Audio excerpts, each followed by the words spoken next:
솔직히 죽으면 다 내 거잖아. 며느리의 목소리가 욕실 밖으로 새어나왔어요. 저는 그 자리에서 숨이 멎었습니다. 며느리가 말하는 죽어야 할 사람은 제 아들이었죠.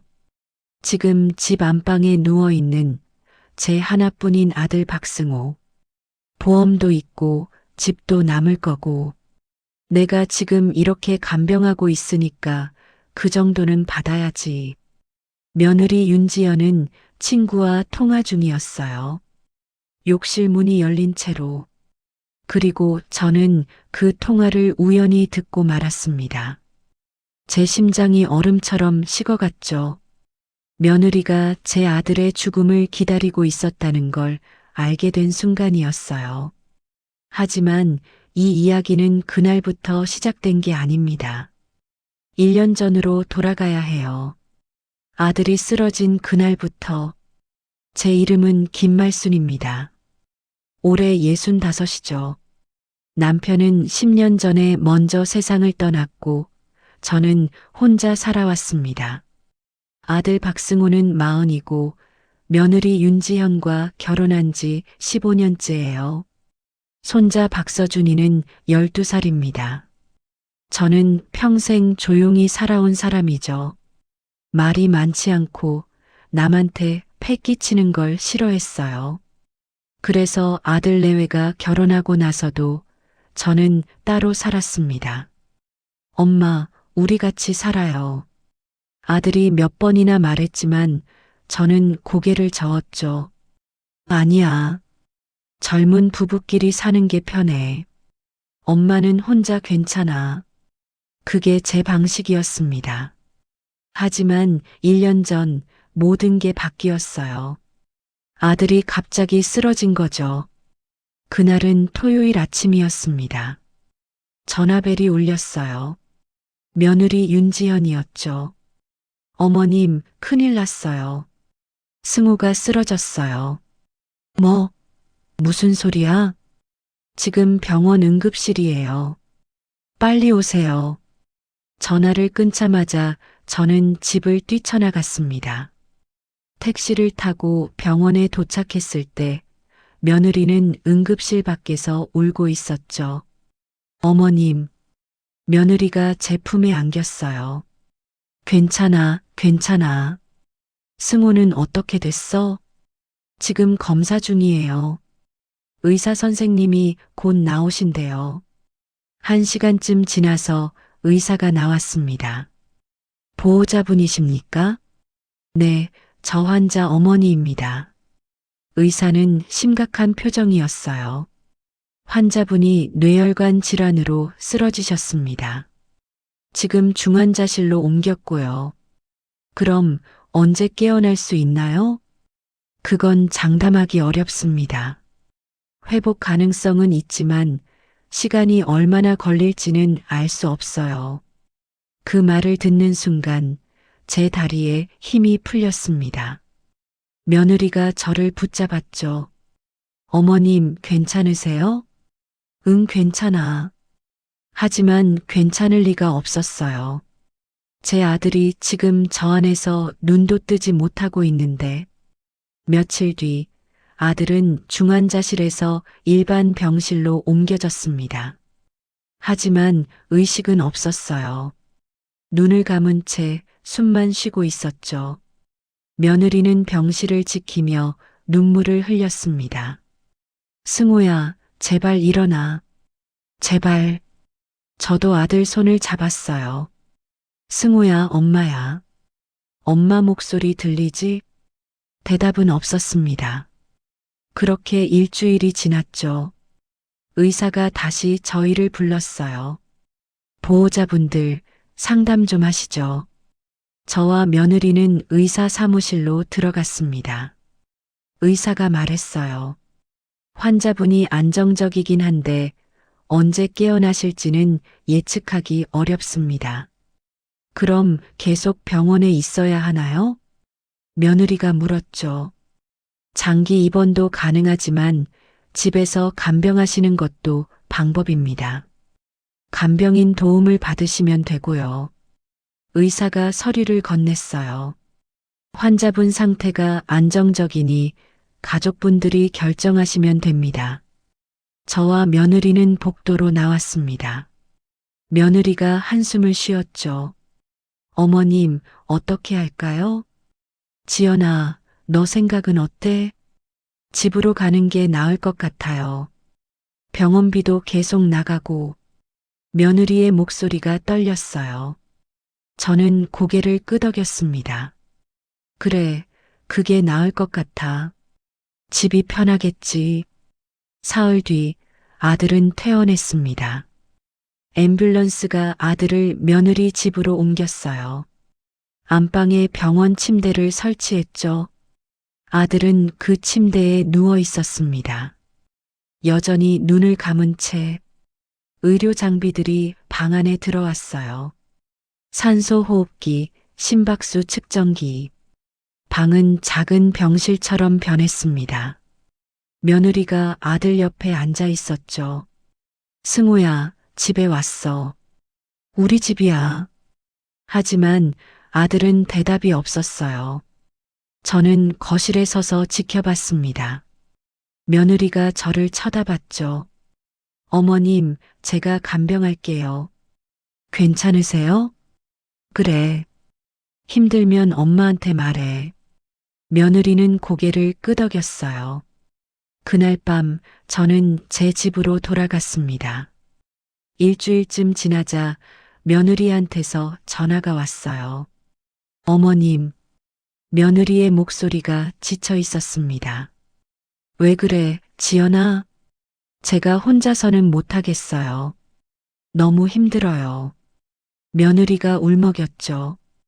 간병인 선생님이 오전에만 오시는데 밤에는 제가 혼자 봐야 하거든요. 저는 알고 있었어요. 혼자서는 절대 못 버틴다는 걸. 지연아, 내가 너희 집에 가서 같이 살게. 어머님, 괜찮으세요? 괜찮아. 내 아들인데. 당연히 가야지. 며느리는 잠시 망설이다가 말했어요. 감사합니다, 어머님. 저 혼자서는 정말 못 버틸 것 같았어요. 며느리의 목소리에는 눈물이 섞여 있었습니다. 진심으로 들렸죠. 저는 그 눈물을 믿었어요. 그게 제 첫 번째 실수였습니다. 사흘 뒤 저는 짐을 싸서 아들 집으로 갔죠. 며느리가 현관문을 열어줬어요. 어서 오세요, 어머님. 응, 왔어. 며느리는 작은 방을 보여줬습니다. 어머님, 여기 쓰세요. 좁아서 죄송해요. 창문도 없고 옷장 하나 겨우 들어갈 공간이었죠. 하지만 저는 불평하지 않았어요. 괜찮아. 충분해. 제가 이불 깔아드릴게요. 아니야, 내가 할게. 너 승우 봐야지. 며느리는 고개를 끄덕이고 아들 방으로 들어갔습니다. 저는 짐을 풀며 생각했어요. 여기서 버텨야지. 아들이 일어날 때까지. 그날 밤 저는 좁은 방에 누워 천장을 바라봤습니다. 남편이 생각났죠. 여보, 우리 아들이 아파. 내가 지켜줘야 해. 남편이 살아있었다면 뭐라고 했을까요? 아마 이렇게 말했을 거예요. 당연하지. 그게 부모 아니겠어? 저는 눈을 감았습니다. 내일부터 시작이구나 싶었어요. 이튿날 아침, 저는 6시에 일어났습니다. 며느리보다 먼저 일어나야 한다고 생각했죠. 조용히 부엌으로 가서 냉장고를 열었어요. 김치, 계란, 시금치가 보였습니다. 김치찌개 끓이고 계란 후라이 부치고 시금치 무침 만들면 되겠네. 저는 앞치마를 두르고 밥을 짓기 시작했어요. 물소리가 콸콸 흘렀습니다. 가스레인지에 불을 켜고 냄비에 김치를 넣었죠. 지글지글 소리가 났어요. 7시쯤 되자 며느리가 부엌으로 들어왔습니다. 어머님, 벌써 일어나셨어요? 응, 잠이 안 와서. 며느리는 식탁에 앉았죠. 고생하셨어요. 아니야, 괜찮아. 저는 밥그릇을 3개 꺼냈습니다. 저, 며느리, 그리고 손자 서준이 몫이었어요. 아들 몫은 따로 차리지 않았습니다. 아들은 밥을 먹을 수 없으니까. 며느리가 숟가락을 들더니 김치찌개를 한 입 떴죠. 어머님, 국이 좀 짜네요. 그래, 미안해. 다음엔 덜 짜게 할게. 계란도 좀 탔어요. 아, 그렇구나. 죄송해. 며느리는 고개를 끄덕이고 밥을 먹기 시작했어요. 저는 설거지를 시작했습니다. 그때 손자 서준이가 방에서 나왔죠. 할머니, 안녕하세요. 그래, 잘 잤니? 네. 서준이는 착한 아이예요. 할머니한테도 인사를 잘합니다. 하지만 뭔가 어색한 느낌이 들었죠. 며느리가 서준이한테 말했어요. 서준아, 빨리 먹어. 학교 늦겠다. 네, 엄마. 서준이는 급하게 밥을 먹고 학교에 갔습니다. 저는 설거지를 마치고 아들 방으로 갔죠. 문을 열자 아들이 침대에 누워 있었어요. 눈은 감겨 있고 숨소리만 들렸습니다. 승우야, 엄마 왔어. 저는 아들 이마를 쓰다듬었죠.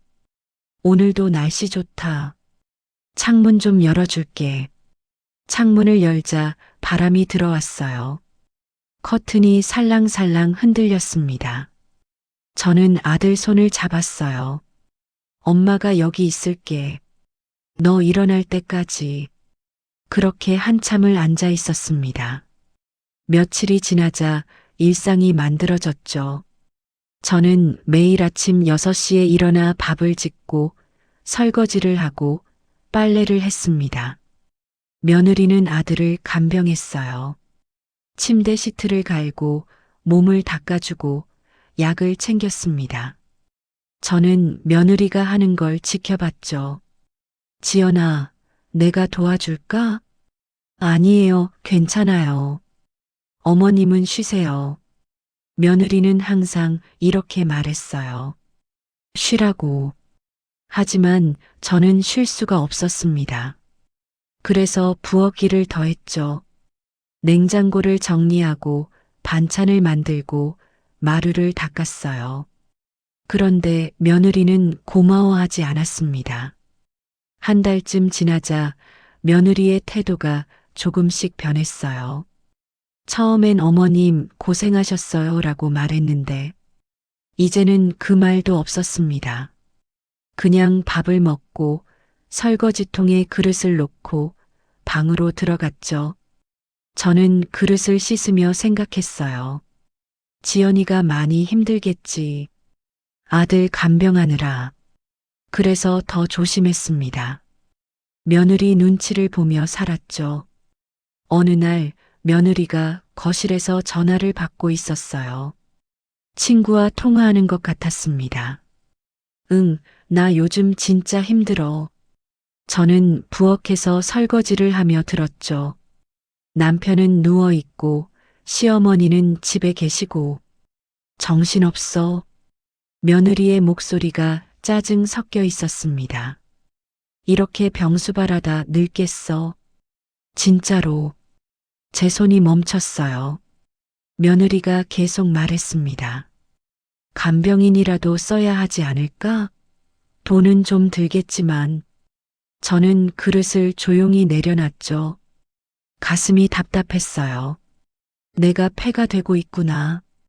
2달쯤 지나자 며느리는 저한테 직접 말했습니다. 어머님, 제가 간병인 알아볼까요? 간병인? 왜? 제가 요즘 너무 힘들어서요. 승우 간병하는 게 생각보다 힘드네요. 내가 도와줄게. 뭐든지 시켜. 아니에요. 어머님이 도와주실 수 있는 게 별로 없어요. 며느리의 말이 제 가슴에 박혔어요. 도와줄 수 있는 게 없다고? 저는 매일 밥을 짓고 설거지를 하고 빨래를 하고 마루를 닦고 있는데 그게 도움이 안 된다는 건가요? 하지만 저는 아무 말도 하지 않았습니다. 그래, 알았어. 내가 알아서 해. 며느리는 고개를 끄덕이고 자기 방으로 들어갔죠. 저는 거실에 혼자 앉아 있었어요. 그날 저는 깨달았습니다. 이 집에서 제 위치가 사라지고 있다는 걸. 석 달째 되던 날 며느리는 간병인을 구했어요. 오전에만 오는 간병인이었습니다. 어머님, 이제 간병인이 오니까 좀 편해질 거예요. 그래, 다행이다. 하지만 편해진 건 며느리뿐이었죠. 저는 여전히 밥을 짓고 설거지를 하고 빨래를 했어요. 간병인은 아들만 돌봤습니다. 넉 달째 아들의 상태는 변함이 없었어요. 여전히 눈을 감고 누워 있었습니다. 저는 매일 아들 손을 잡으며 말했죠. 승호야, 엄마 목소리 들리지? 빨리 일어나. 하지만 아들은 대답이 없었어요. 며느리는 점점 지쳐갔습니다. 어느 날 며느리가 아들 방에서 나오더니 한숨을 쉬었죠. 휴, 언제까지 일해야 하나. 저는 거실에서 그 말을 들었어요. 며느리가 손자 서준이한테 말했습니다. 서준아, 아빠는 언제 일어나실까? 몰라요, 엄마. 할머니가 계셔서 엄마도 좀 힘드네. 제 귀가 번쩍 뜨였죠. 며느리가 계속 말했어요. 할머니는 계속 여기 계실 거래. 아빠 일어날 때까지. 그럼 오래 계시겠네요? 그러게. 엄마도 모르겠어. 며느리의 말투에는 짜증이 섞여 있었습니다. 저는 가슴이 철렁 내려앉았어요. 내가 짐이 되고 있구나. 5달째 저는 점점 더 조용해졌습니다. 말을 줄이고 눈치를 보고 구석에 있으려고 했죠. 며느리 기분을 건드리지 않으려고. 하지만 며느리는 여전히 차가웠어요. 어느 날 제가 설거지를 하다가 그릇을 깼습니다. 아이고, 며느리가 부엌으로 들어왔죠. 어머님, 왜 그러세요? 미안해. 그릇을 깼어. 며느리는 한숨을 쉬었어요. 조심하셔야죠. 그릇도 비싼 건데. 정말 미안해. 됐어요. 치우세요. 며느리는 돌아서서 나갔습니다. 저는 깨진 그릇을 주우며 눈물이 났죠. 나는 여기서 뭐 하는 걸까? 6달째 저는 이 집에서 투명인간이 되어 있었어요. 아무도 저를 보지 않았고 아무도 저한테 말을 걸지 않았습니다. 그리고 며느리의 눈빛은 점점 더 차가워졌죠. 저는 알고 있었어요. 이 집에서 뭔가 잘못되고 있다는 걸. 하지만 제가 정말로 충격을 받을 일은 바로 다음 달에 일어났습니다. 7달째 되던 어느 날 아침이었어요. 저는 6시에 일어나 부엌으로 갔습니다. 밥을 짓고 된장찌개를 끓이고 있었죠. 7시쯤 며느리가 일어났어요. 어머님, 안녕하세요. 응, 잘 잤어? 며느리는 화장실로 갔습니다. 저는 된장찌개를 저으며 가스불을 줄였죠. 그때였어요. 욕실 문이 열린 채로 며느리의 핸드폰 소리가 들렸습니다. 벨이 울렸죠. 며느리가 전화를 받았어요. 응, 나야. 목소리가 욕실 밖으로 새어나왔습니다. 저는 설거지를 하려다 손을 멈췄죠. 며느리의 목소리가 들렸어요. 요즘 그냥 그래. 남편은 여전히 누워 있고 친구와 통화하는 것 같았습니다. 저는 다시 설거지를 하려고 했죠. 그런데 며느리가 계속 말했어요. 솔직히 말하면 언제 일어날지도 모르겠어. 제 손이 멈췄습니다. 며느리의 목소리가 낮아졌어요. 나도 지쳤어. 1년 가까이 이러고 있으니까. 저는 숨을 죽였습니다. 며느리가 계속 말했죠. 근데 있잖아. 솔직히 죽으면 다 내 거잖아. 제 심장이 쿵 내려앉았어요. 며느리가 무슨 말을 하는 거예요? 보험도 있고 집도 남을 거고 승우 명의잖아. 제 온몸이 얼어붙었습니다. 며느리가 계속 말했어요. 내가 지금 이렇게 간병하고 있으니까 그 정도는 받아야죠. 저는 그 자리에 서서 움직일 수가 없었죠. 며느리의 목소리가 계속 들렸습니다. 시어머니, 걔는 뭐 하나 도와주는 것도 없어. 그냥 집에 있기만 해. 제 눈에서 눈물이 났어요. 며느리가 말했습니다. 간병은 다 내가 하는데 유산도 당연히 내 거 아니겠어? 제 다리에 힘이 풀렸죠. 며느리가 웃으며 말했어요. 그러니까 기다리는 거지 뭐. 언젠간 끝나겠지. 제 가슴이 터질 것 같았습니다. 며느리는 제 아들의 죽음을 기다리고 있었죠.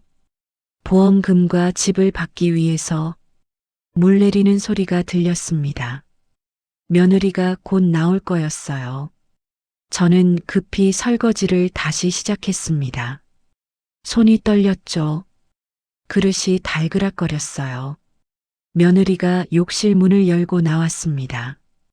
어머님, 아직 설거지 하세요? 응, 거의 다 끝났어. 저는 며느리를 쳐다보지 못했어요. 며느리는 부엌을 지나 거실로 갔습니다. 저는 그릇을 놓고 물을 잠갔어요. 손이 계속 떨렸습니다. 심장이 미친 듯이 뛰었어요. 방금 내가 뭘 들은 거지? 며느리가 제 아들의 죽음을 기다리고 있다고? 저는 믿을 수가 없었습니다. 하지만 분명히 들었어요. 며느리의 목소리를. 솔직히 죽으면 다 내 거잖아. 그 말이 제 귀에서 맴돌았습니다. 저는 부엌에서 벗어나 제 방으로 돌아갔어요. 문을 닫고 침대에 앉았습니다. 숨이 제대로 쉬어지지 않았어요. 가슴이 답답했습니다. 내가 잘못 들은 걸까? 아니었어요. 분명히 들었습니다. 며느리가 친구한테 한 말을. 죽으면 다 내 거잖아요. 보험도 있고 집도 남을 거고. 제 눈에서 눈물이 흘렀어요. 며느리는 제 아들을 사람으로 보지 않고 있었습니다. 그저 돈으로 보고 있었어요. 보험금과 집을 받기 위한 수단으로. 저는 침대에 누워 천장을 바라봤습니다. 머릿속이 하얘졌어요. 이걸 어떻게 해야 하지? 아들한테 말해야 할까? 하지만 아들은 지금 눈도 뜨지 못하고 있습니다. 그럼 누구한테 말해야 하죠? 경찰한테? 하지만 며느리가 무슨 범죄를 저지른 건 아니잖아요. 그저 통화에서 한 말일 뿐입니다. 저는 혼란스러웠어요. 1시간쯤 지나자 마음이 조금 진정됐습니다. 저는 침대에서 일어났어요. 거울을 봤습니다. 제 얼굴은 창백했어요. 눈은 빨갛게 충혈되어 있었습니다. 정신 차려야지. 저는 얼굴을 씻었어요. 찬물로. 정신이 조금 들었습니다. 그리고 생각했어요. 내가 뭘 해야 하지? 일단은 아무 일 없는 척 해야 했습니다. 며느리한테 들킨 걸 알리면 안 돼요. 그러면 며느리가 조심할 테니까. 저는 거울 속 제 모습을 바라봤습니다. 김말순, 너는 이제부터 며느리를 지켜봐야 해. 혼잣말을 했어요. 며느리가 정말로 무슨 생각을 하고 있는지 알아야 했습니다. 오늘 통화 내용이 진심인지 아니면 그냥 친구한테 한 푸념인지. 저는 방문을 열고 나갔어요. 거실로 나가자 며느리가 소파에 앉아 있었습니다. 핸드폰을 보고 있었어요. 저는 조용히 며느리 옆을 지나갔습니다. 어머님, 어디 가세요? 며느리가 물었어요. 응, 승우 보러 가. 그러세요. 며느리는 다시 핸드폰을 봤습니다. 저는 아들 방으로 갔어요. 문을 열고 들어갔습니다. 아들은 여전히 침대에 누워 있었죠. 승우야, 엄마야. 저는 아들 손을 잡았어요. 눈물이 났습니다. 승우야, 내 아내가 말이야. 말을 잇지 못했어요. 목이 메었습니다. 저는 아들 이마에 손을 얹었어요. 엄마가 너를 지켜줄게. 꼭. 그렇게 한참을 앉아 있었습니다. 아들은 여전히 대답이 없었죠. 하지만 저는 알았어요. 제가 뭘 해야 하는지. 며느리를 지켜봐야 합니다. 그리고 증거를 모아야 했어요. 혹시라도 아들이 깨어나는 날이 온다면 그때 아들한테 보여줘야 했습니다. 내 아내가 어떤 사람인지를. 저는 아들 방에서 나와 거실로 갔어요. 며느리는 여전히 소파에 앉아 핸드폰을 보고 있었습니다. 저는 부엌으로 가서 점심 준비를 시작했어요. 손이 떨렸지만 참았습니다. 정신 차리자. 아무 일도 없었던 것처럼. 오전 10시 간병인 아주머니가 왔습니다. 안녕하세요, 어머님. 네, 오셨어요. 간병인 아주머니는 아들 방으로 들어갔어요. 며느리도 따라 들어갔습니다. 저는 거실에 앉아 TV를 켰어요. 하지만 화면에 뭐가 나오는지 하나도 모르겠었습니다. 머릿속에는 며느리의 목소리만 맴돌았어요. 죽으면 다 내 거잖아요. 간병은 다 내가 하는데 유산도 당연히 내 거 아니겠어? 저는 눈을 감았습니다. 한참 뒤 며느리가 방에서 나왔어요. 거실 소파에 앉았습니다. 저는 며느리를 힐끗 쳐다봤어요. 며느리는 평온한 얼굴로 핸드폰을 만지작거리고 있었습니다. 마치 아무 일도 없었던 것처럼. 저는 믿을 수가 없었어요. 어떻게 저럴 수가 있지? 아침에 남편의 죽음을 기다린다고 말하고서 이렇게 태어날 수 있다니. 점심시간이 되자 저는 밥을 차렸어요. 간병인 아주머니, 며느리, 그리고 제 몫이었습니다. 밥 먹으세요. 세 사람이 식탁에 앉았어요. 간병인 아주머니가 한 숟가락 뜨더니 말했습니다. 어머님, 오늘 반찬 정말 맛있네요. 감사합니다. 며느리는 아무 말 없이 밥을 먹었어요. 고맙다는 말도, 맛있다는 말도 없었습니다. 저는 며느리를 쳐다보며 밥을 먹었어요. 며느리는 아무렇지도 않게 밥을 먹고 있었습니다. 마치 아침에 그런 통화를 한 게 아무것도 아닌 것처럼. 저는 밥을 삼킬 수가 없었어요. 목이 막혔습니다. 나 배불러서 먼저 일어날게. 며느리가 말했죠. 어머님, 많이 안 드셨는데요? 괜찮아. 배가 안 고파서. 저는 자리에서 일어나 제 방으로 갔어요. 문을 닫고 침대에 앉았습니다. 손이 떨렸어요. 내가 뭘 해야 하지? 저는 서랍을 열었습니다. 안에 노트가 하나 있었어요. 예전에 남편이 쓰던 수첩이었습니다. 저는 그 노트를 꺼냈어요. 펜을 들었습니다. 오늘 날짜를 적었어요. 그리고 며느리가 한 말을 적기 시작했습니다. 오전 7시 10분경 며느리가 친구와 통화하며 죽으면 다 내 거라고 말함. 보험금과 집을 언급함. 시어머니가 도와주는 게 없다고 말함. 저는 하나하나 적었어요. 며느리가 한 말을.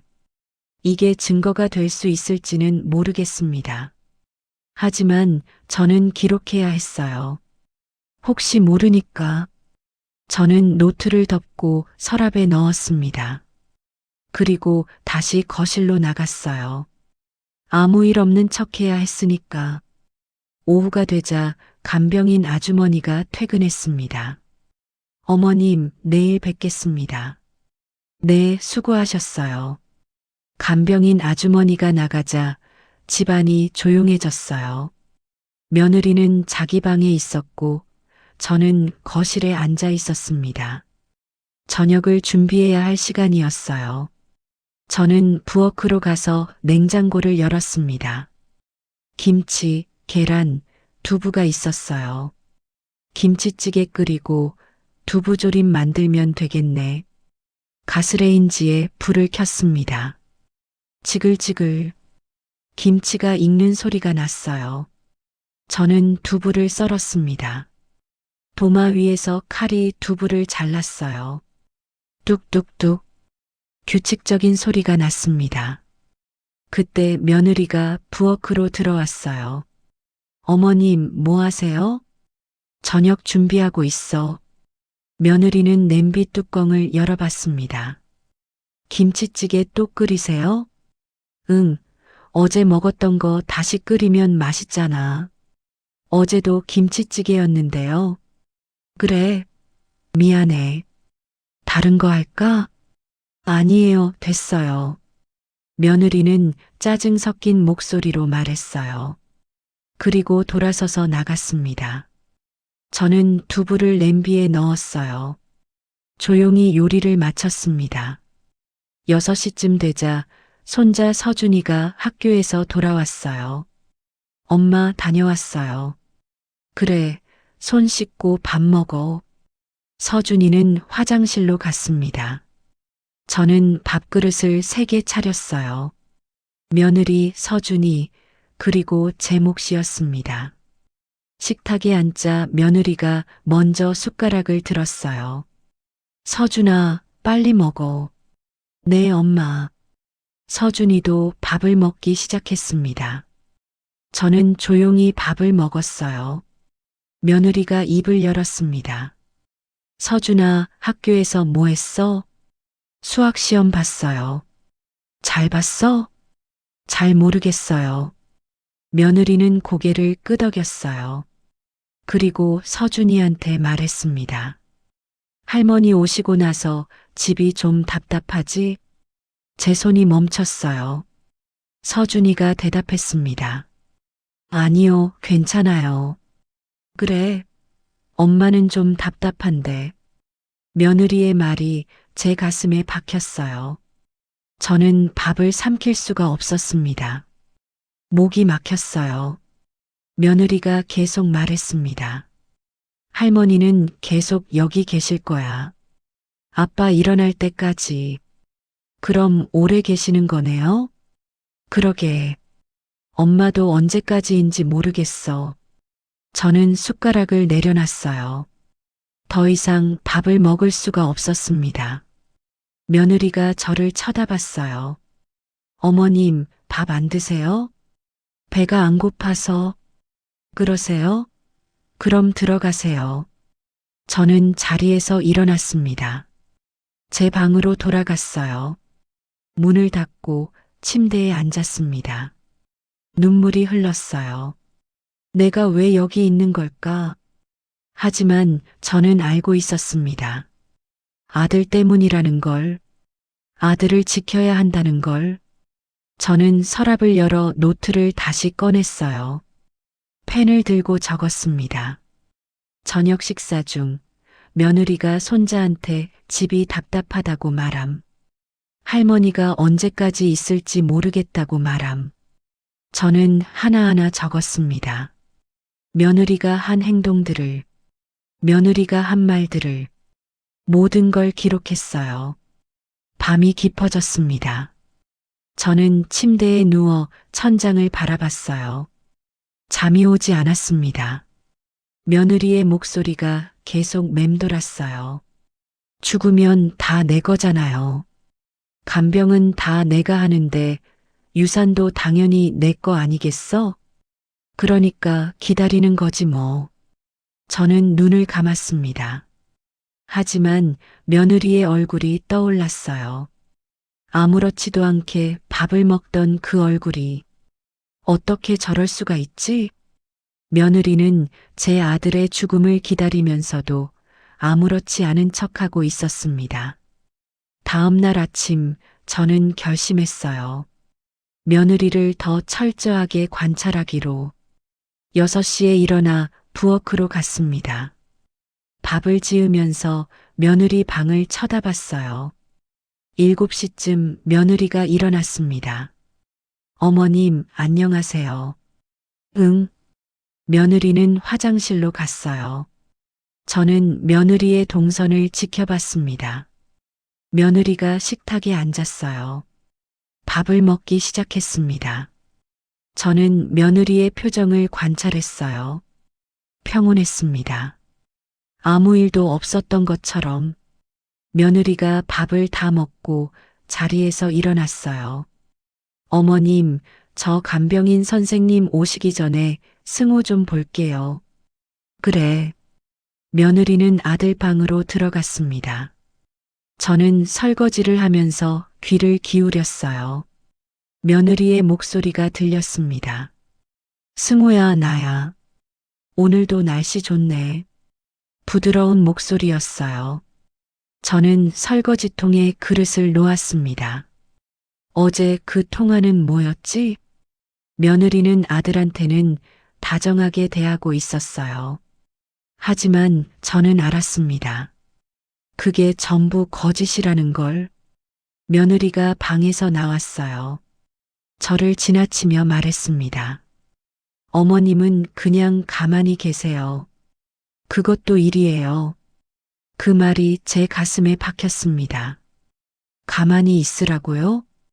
저는 매일 밥을 짓고 설거지를 하고 빨래를 하고 있는데 그게 도움이 안 된다는 건가요? 하지만 저는 아무 말도 하지 않았어요. 며느리는 거실로 가서 소파에 앉았습니다. 저는 부엌에서 설거지를 계속했어요. 그릇을 닦으며 생각했습니다. 나는 이 집에서 조용히 뒤처리를 하는 사람일 뿐이구나. 아무도 고마워하지 않고 아무도 알아주지 않는 존재. 하지만 저는 버텨야 했습니다. 아들을 위해서, 며느리가 무슨 생각을 하고 있는지 알아내기 위해서 저는 노트에 오늘 일도 적어야겠다고 생각했어요. 그리고 며느리의 다음 행동을 기다렸습니다. 며느리가 정말로 무엇을 계획하고 있는지 알아내야 했어요. 그 기회는 생각보다 빨리 왔어요. 사흘 뒤 오후였습니다. 간병인 아주머니가 퇴근하고 며느리는 자기 방에 있었죠. 저는 거실에서 TV를 보고 있었어요. 그때 며느리 방에서 목소리가 들렸습니다. 전화 통화하는 소리였어요. 저는 TV 소리를 줄였습니다. 며느리의 목소리가 더 또렷하게 들렸죠. 응, 나야. 은행 다녀왔어. 제 귀가 쫑긋했어요. 은행? 며느리가 계속 말했습니다. 승호 명의 통장 확인했어. 집도 승호 명이더라. 제 심장이 두근거렸어요. 며느리가 말했습니다. 보험금은 아직이래. 좀 더 기다려야 한대. 저는 숨을 죽였습니다. 며느리가 웃으며 말했어요. 그래도 언젠간 나오겠지. 5천만 원이야. 집까지 합치면 꽤 되잖아. 제 온몸이 얼어붙었습니다. 며느리는 정말로 돈을 계산하고 있었어요. 아들이 죽으면 받을 돈을. 통화가 끝났습니다. 저는 급히 TV 소리를 다시 키웠어요. 며느리가 방에서 나왔습니다. 어머님, 뭐 보세요? 응, 드라마. 며느리는 부엌으로 갔어요. 저는 TV를 보는 척하며 생각했습니다. 내가 제대로 들은 거야. 이건 우연이 아니야. 그날 밤 저는 노트를 꺼냈습니다. 펜을 들고 적었어요. 오후 3시경 며느리가 은행 다녀왔다고 통화함. 승우명의 통장과 집을 확인했다고 말함. 보험금 5천만 원 언급. 저는 펜을 놓고 생각했습니다. 증거를 더 모아야 해. 며느리가 정말로 무슨 생각을 하고 있는지 확실히 알아야 했어요. 다음 날부터 저는 본격적으로 며느리를 관찰하기 시작했습니다. 며느리가 언제 외출하는지, 누구와 통화하는지, 무슨 말을 하는지, 모든 걸 지켜봤어요. 일주일쯤 지나자 며느리의 패턴이 보였습니다. 매주 수요일마다 친구를 만나러 나갔어요. 그리고 돌아와서는 꼭 아들 방에 들어가 혼잣말을 했습니다. 저는 문 밖에서 귀를 기울였어요. 승우야, 언제 깨어날 거야? 며느리의 목소리였습니다. 이러다 평생 이렇게 있는 거 아니야? 며느리의 목소리에는 짜증이 가득했어요. 저는 노트에 적었습니다. 며느리가 승우 방에서 언제 깨어날 거냐고 짜증 섞인 말을 함. 2주일째 되던 날 더 충격적인 일이 있었어요. 며느리가 아들 방에 들어갔습니다. 저는 거실에 앉아 있었죠. 며느리의 목소리가 들렸어요. 승우야, 너 정말 힘들지? 부드러운 목소리였습니다. 그냥 편하게 가면 안 될까? 제 심장이 멎었어요. 편하게 가라고? 그건 죽으라는 말이잖아요. 저는 급히 아들 방으로 갔습니다. 문을 열었어요. 지연아, 뭐하니? 며느리가 깜짝 놀라 돌아봤습니다. 어머님. 언제 오셨어요? 방금. 승우한테 뭐라고 말한 거야? 아무것도 아니에요.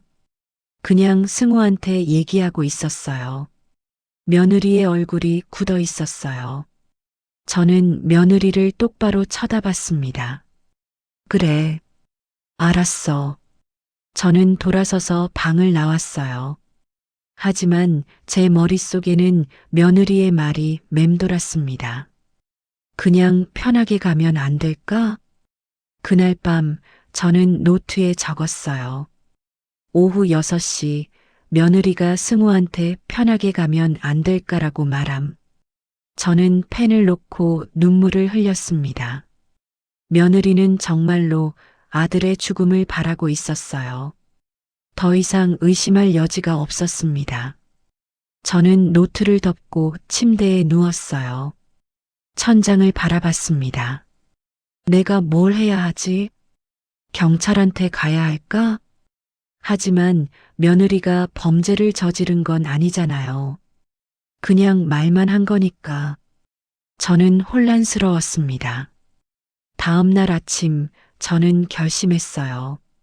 법무사한테 가기로. 제가 아는 법무사 박재용 선생님이 있었습니다. 남편이 살아계실 때 알게 된 분이었어요. 저는 전화를 걸었습니다. 여보세요, 박 선생님? 네, 누구세요? 저 김말순입니다. 기억하세요? 아, 말순 씨. 오랜만이네요. 무슨 일이세요? 선생님, 상담 좀 받고 싶은데요. 시간 있으세요? 그럼요. 언제 오실래요? 오늘 가도 될까요? 네, 오후 2시에 오세요. 저는 전화를 끊고 옷을 갈아입었어요. 며느리한테 말했습니다. 지연아, 나 좀 나갔다 올게. 어디 가세요? 친구 만나러. 그러세요. 조심히 다녀오세요. 저는 집을 나섰습니다. 법무사 사무실에 도착했어요. 박재용 선생님이 반갑게 맞아줬습니다. 말순 씨, 오랜만이에요. 어떻게 지내셨어요? 네, 선생님. 잘 지냈어요. 무슨 일로 오셨는지 말씀해 보세요. 저는 한숨을 쉬었어요. 그리고 지난 몇 주 동안 있었던 일들을 얘기했습니다. 며느리가 한 통화 내용, 보험금 얘기, 편하게 가면 안 될까라고 한 말, 모든 걸 말했어요. 박재용 선생님은 심각한 표정으로 들었습니다. 말순 씨 상황이 심각하네요. 그러니까요. 제가 어떻게 해야 할까요? 선생님이 말했어요. 일단 증거를 더 모으세요. 통화 내용이 있으면 녹음하시고요. 녹음요? 네. 핸드폰으로 녹음하시면 됩니다. 혹시 며느리가 또 그런 말을 하면요. 저는 고개를 끄덕였어요. 선생님이 계속 말했습니다. 그리고 승호 씨 명의 재산을 정리해야 합니다. 제 귀가 쫑긋했습니다. 선생님이 말했어요. 진명의 보험금 수령인 모든 걸 확인하세요. 혹시 며느리 명의로 되어 있으면 안 됩니다. 어떻게 확인해요? 제가 도와드릴게요. 등기부등본이랑 보험 증서 가져오세요. 저는 고개를 끄덕였어요. 그리고 말순 씨, 혹시 승호 씨가 깨어나면요. 네. 그때 모든 걸 말하세요. 며느리가 뭘 했는지, 뭐라고 말했는지. 선생님의 목소리는 단호했어요. 지금은 참으세요. 증거를 모으고 준비하세요. 저는 눈물을 닦았습니다. 감사합니다, 선생님. 집으로 돌아오는 길에 저는 생각했어요. 그래, 나는 준비해야 해. 며느리가 아들을 노리고 있다면 저도 준비해야 합니다. 조용히, 하지만 확실하게. 집에 도착하자 며느리가 거실에 있었어요. 어머님 다녀오셨어요? 응. 친구 만나고 오셨어요? 그래. 저는 제 방으로 들어갔습니다. 노트를 꺼냈어요. 오후 2시 법무사 박재용 선생님과 상담. 증거 모으기로 결정. 녹음 준비하기로 함. 저는 펜을 놓고 창밖을 바라봤어요. 하늘은 맑았습니다. 하지만 제 마음은 무거웠어요. 그날부터 저는 더 철저하게 관찰했습니다. 며느리의 핸드폰 통화 내용, 외출 시간, 만나는 사람들, 모든 걸 노트에 적었어요. 그리고 저는 제 핸드폰에 녹음 앱을 깔았습니다. 혹시 며느리가 또 그런 말을 하면 녹음할 준비를 했어요. 3주째 되던 날 저는 확신했습니다. 며느리는 정말로 아들의 죽음을 기다리고 있었어요. 보험금 5천만 원과 집을 받기 위해서 저는 노트를 덮고 생각했습니다. 이제는 준비가 끝났어. 증거는 충분히 모았어요. 이제는 기다리는 일만 남았습니다. 아들이 깨어나는 날을. 그날이 오면 저는 모든 걸 보여줄 거예요. 며느리가 뭘 했는지, 며느리가 무슨 말을 했는지, 며느리가 어떤 사람인지. 저는 창밖을 바라봤습니다. 비가 오고 있었어요. 하지만 저는 알았습니다. 언젠가 해가 뜰 거라는 걸, 아들이 깨어나는 날 햇빛이 비칠 거라는 걸, 그때까지 저는 기다릴 겁니다. 기다리면서도 저는 손을 놓지 않았습니다. 매일 며느리를 관찰했어요. 더 철저하게, 더 꼼꼼하게. 며느리가 뭘 하는지, 어디를 가는지, 누구와 통화하는지, 모든 걸 노트에 기록했습니다. 어느 날 오전 며느리가 외출 준비를 했어요. 어머님, 저 잠깐 나갔다 올게요. 어디가?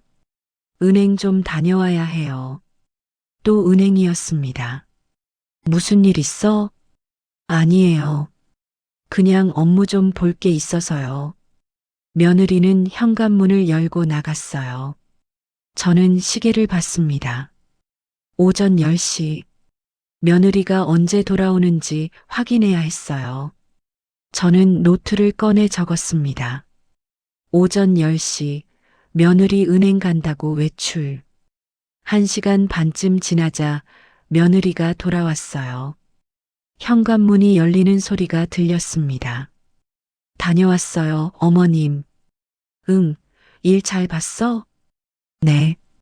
며느리는 자기 방으로 들어갔습니다. 저는 거실에서 TV를 보는 척하며 귀를 기울였어요. 며느리가 핸드폰으로 전화를 거는 소리가 들렸습니다. 저는 급히 제 핸드폰을 꺼냈어요. 녹음 앱을 켰습니다.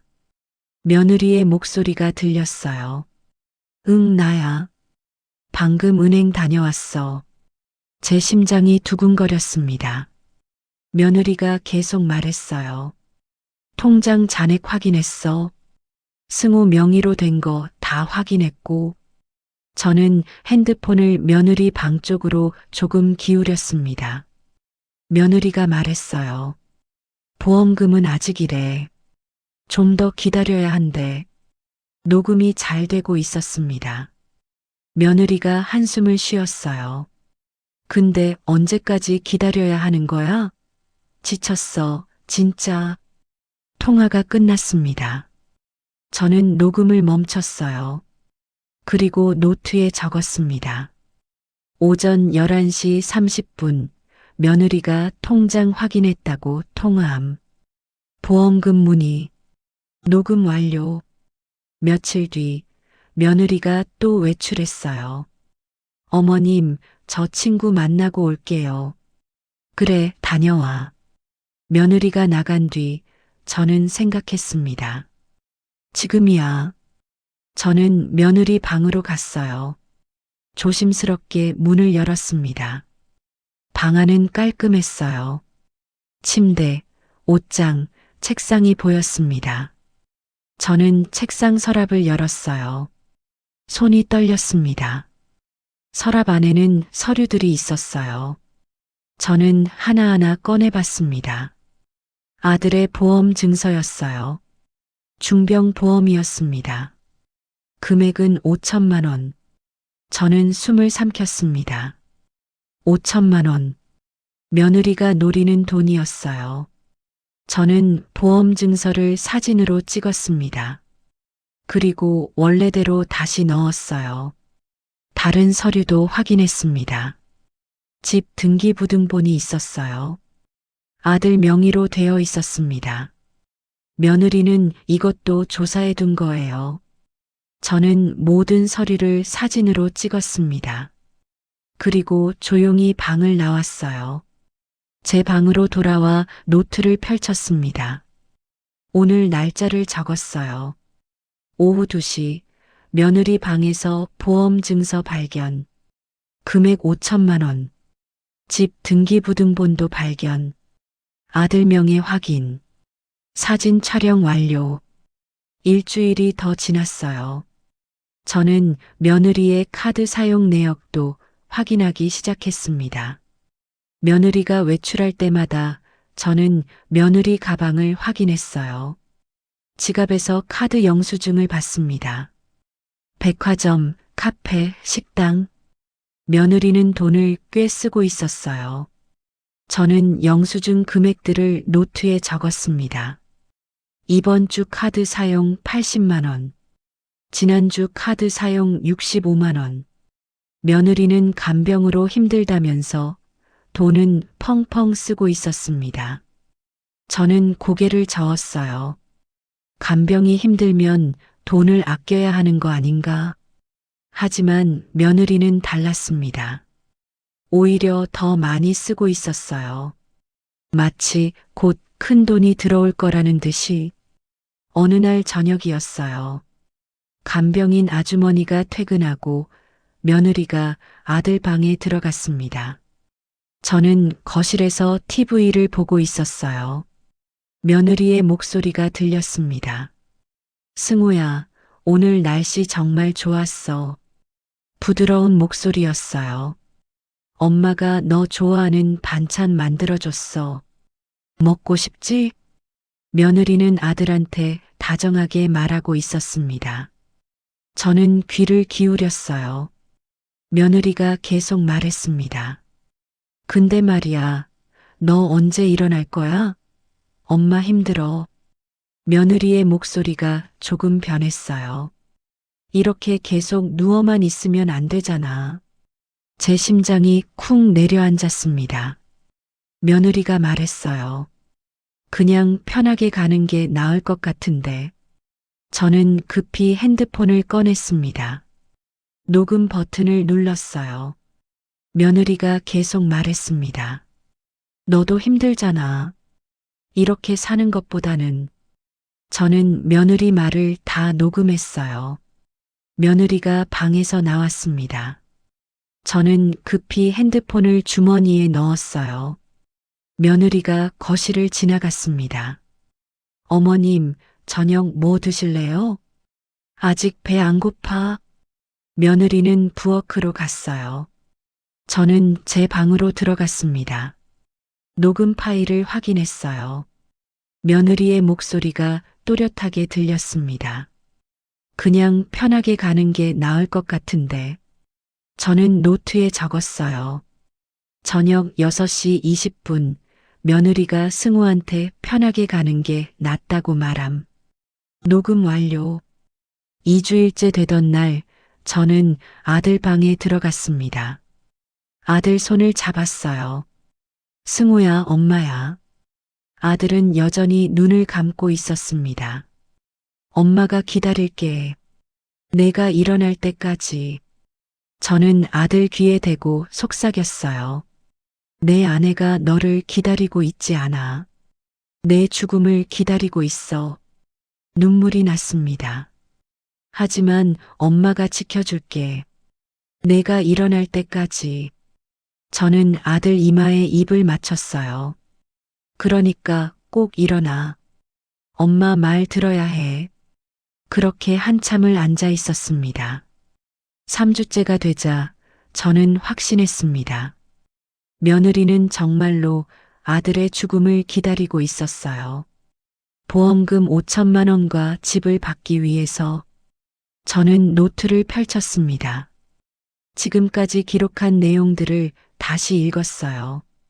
며느리가 한 통화 내용, 은행 방문 기록, 보험 증서 사진, 카드 사용 내역, 편하게 가라고 한 말, 모든 게 기록되어 있었습니다. 저는 핸드폰을 확인했어요.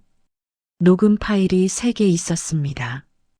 며느리가 한 말들이 모두 녹음되어 있었어요. 이제는 준비가 끝났어.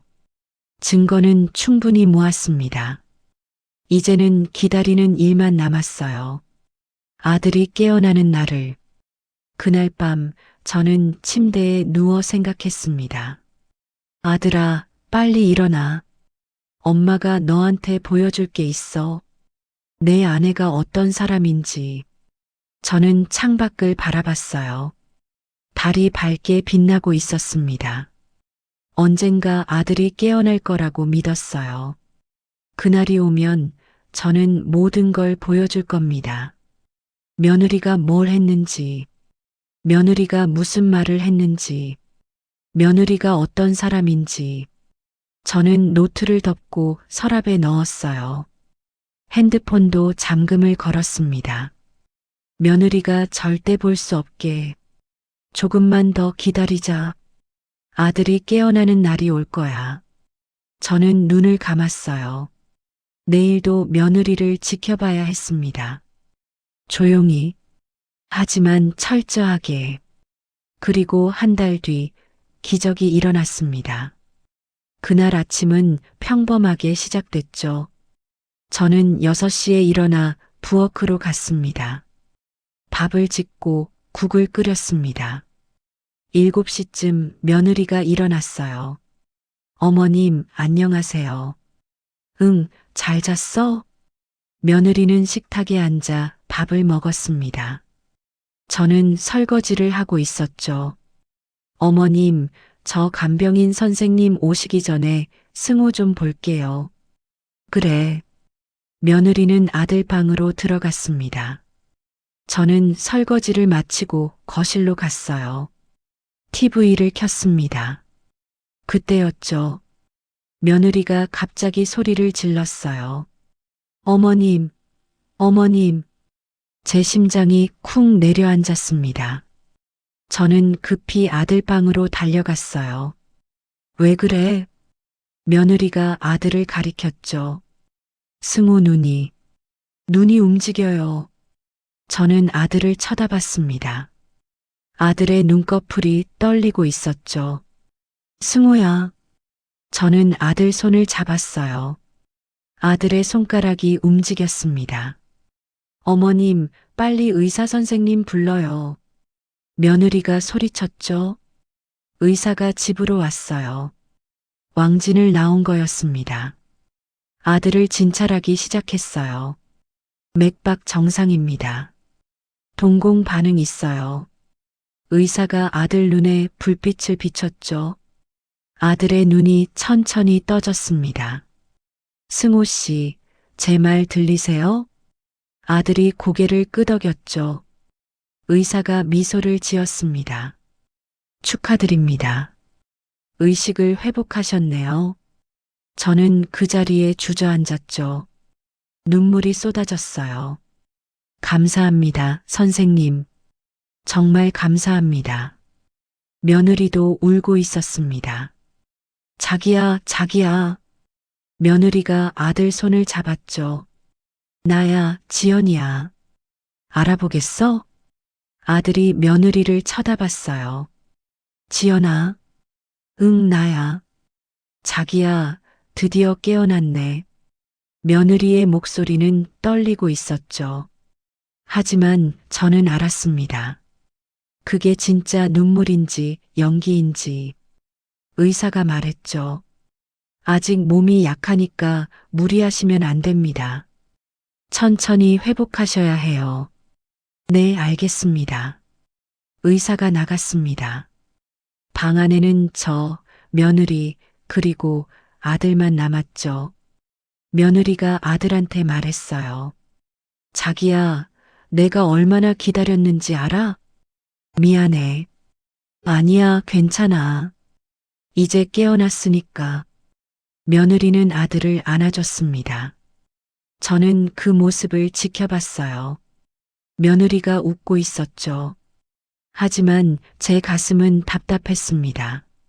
저 사람이 내 죽음을 기다렸다는 걸 너는 아니? 오후가 되자 아들의 상태가 조금 더 안정됐습니다. 말도 할 수 있었어요. 엄마, 나 여기 얼마나 있었어? 1년 넘게. 그렇게 오래. 아들이 한숨을 쉬었습니다. 미안해, 엄마. 걱정 많이 했지? 아니야, 괜찮아. 내가 깨어난 게 다행이야. 저는 아들 손을 꽉 잡았죠. 며느리가 옆에서 말했습니다. 자기야, 나도 정말 힘들었어. 매일 간병하면서. 고생했어, 지연아. 며느리가 미소를 지었어요. 당연한 거지. 남편인데. 저는 며느리를 쳐다봤습니다. 며느리의 얼굴은 평온했죠. 마치 정말로 헌신적인 아내처럼. 하지만 저는 알고 있었습니다. 며느리가 뒤에서 무슨 말을 했는지. 저녁이 되자 며느리가 말했어요. 어머님, 저 밖에 나가서 죽 좀 사올게요. 승우 먹을 거. 그래, 다녀와. 며느리가 나갔습니다. 저는 아들 침대 옆에 앉았어요. 승우야. 응, 엄마. 엄마가 너한테 할 말이 있어. 아들이 저를 쳐다봤습니다. 무슨 말? 저는 한숨을 쉬었죠. 내가 자는 동안 엄마가 많은 걸 봤어. 뭘 봤는데? 내 아내 말이야. 아들의 표정이 굳었습니다. 지연이가 뭘 했는데? 저는 가방에서 노트를 꺼냈어요. 지난 몇 달 동안 적어온 기록이었습니다. 엄마가 이걸 보여줄게. 노트를 펼쳤어요. 내 안에는 내 죽음을 기다리고 있었어. 아들이 노트를 받아들었습니다. 천천히 읽기 시작했죠. 한 장, 두 장. 아들의 얼굴이 점점 굳어갔습니다. 이게 뭐야? 사실이야, 승호야. 저는 아들 손을 잡았어요. 엄마가 직접 들었어. 내 아내가 친구한테 전화하면서 한 말. 아들이 노트를 계속 읽었습니다. 죽으면 다 내 거잖아. 보험도 있고 집도 남을 테고. 아들이 읽는 소리가 떨리고 있었어요. 그러니까 기다리는 거지 뭐. 아들이 노트를 내려놨습니다. 손이 떨리고 있었어요. 엄마, 이게 정말이야? 그래. 저는 핸드폰을 꺼냈습니다. 엄마가 녹음도 했어. 녹음 파일을 재생했어요. 며느리의 목소리가 흘러나왔습니다. 솔직히 죽으면 다 내 거잖아. 아들의 얼굴이 창백해졌어요. 내가 지금 이렇게 간병하고 있으니까 그 정도는 받아지. 아들이 고개를 숙였습니다. 녹음이 계속됐어요. 시어머니는 뭐 하나 도와주는 것도 없어. 간병은 다 내가 하는데 유산도 당연히 내 거 아니겠어? 녹음이 끝났습니다. 방 안이 조용해졌어요. 한참 뒤 아들이 입을 열었습니다. 엄마, 응? 나 믿을 수가 없어. 아들의 목소리가 떨렸죠. 지연이가 정말 그런 말을 했어? 그래. 저는 아들을 안아줬습니다. 미안해, 승호야. 엄마가 내게 이런 말을 해야 해서. 아들이 울기 시작했어요. 나를 죽길 바랐다고? 그래. 보험금 때문에? 그래. 아들이 한참 동안 울었어요. 저는 아들 등을 쓰다듬어 줬습니다. 엄마가 여기 있어. 괜찮아. 울음이 멈추자 아들이 물었어요. 엄마, 이걸 언제부터 알았어? 내가 쓰러진 지 7달쯤 됐을 때. 그렇게 오래됐어? 응. 그럼 왜 진작 말 안 했어? 저는 한숨을 쉬었습니다. 내가 깨어나지 않았으니까. 누구한테 말해야 하는지 몰랐어. 그래서 기다린 거야? 그래. 내가 깨어날 때까지. 아들이 고개를 끄덕였습니다. 엄마, 고마워. 뭐가? 나를 지켜줘서. 저는 눈물을 닦았어요. 당연한 거야. 엄마니까. 아들이 노트를 다시 펼쳤습니다. 한 장 한 장 읽었어요. 며느리가 은행에 간 기록, 통장을 확인한 기록, 보험금 문의한 기록, 편하게 가면 안 될까라고 한 기록. 모든 걸 읽었습니다. 아들의 얼굴은 점점 굳어갔어요. 엄마, 이 사람이 내 아내야? 그래. 나를 사랑한다고 했던 사람이? 그래. 아들이 노트를 덮었습니다. 나 어떻게 해야 해? 저는 아들 손을 잡았어요. 내가 결정해. 엄마는 내 편이야. 아들이 고개를 끄덕였습니다. 알았어, 엄마. 아들이 창밖을 바라봤어요. 한참 동안 아무 말이 없었습니다. 그리고 천천히 입을 열었죠. 엄마, 나 결정했어. 뭘? 지연이랑 헤어질 거야. 제 심장이 두근거렸습니다. 정말? 응. 이런 사람이랑은 못 살아. 아들의 목소리는 단호했어요. 나를 죽길 바랐던 사람이잖아. 어떻게 같이 살아? 그래, 내 결정이 맞아. 저는 아들을 안아줬습니다. 엄마가 도와줄게. 고마워, 엄마. 그때 현관문이 열리는 소리가 들렸어요. 며느리가 돌아온 거였습니다. 다녀왔어요. 며느리의 목소리가 밝았어요. 저는 아들한테 속삭였습니다. 아직은 참아. 준비가 필요해. 아들이 고개를 끄덕였어요. 며느리가 방으로 들어왔습니다. 자기야, 죽 사왔어. 먹어봐. 며느리는 웃고 있었죠. 아들은 며느리를 쳐다봤습니다. 표정이 없었어요. 고마워. 천천히 먹어. 며느리가 숟가락으로 죽을 떠서 아들 입에 넣어줬습니다. 저는 그 모습을 지켜봤어요. 며느리는 여전히 다정한 아내처럼 행동하고 있었습니다. 하지만 아들과 저는 알고 있었어요. 며느리가 어떤 사람인지, 며느리가 무슨 생각을 하고 있었는지, 이제 곧 모든 게 밝혀질 겁니다. 며느리가 한 일들이, 며느리가 한 말들이, 그리고 며느리는 대가를 치를 거예요. 사흘만 더 기다리면 아들이 준비를 마칠 겁니다. 그때 우리는 며느리에게 진실을 말할 거예요. 사흘이 지났습니다. 아들의 상태는 많이 좋아졌어요.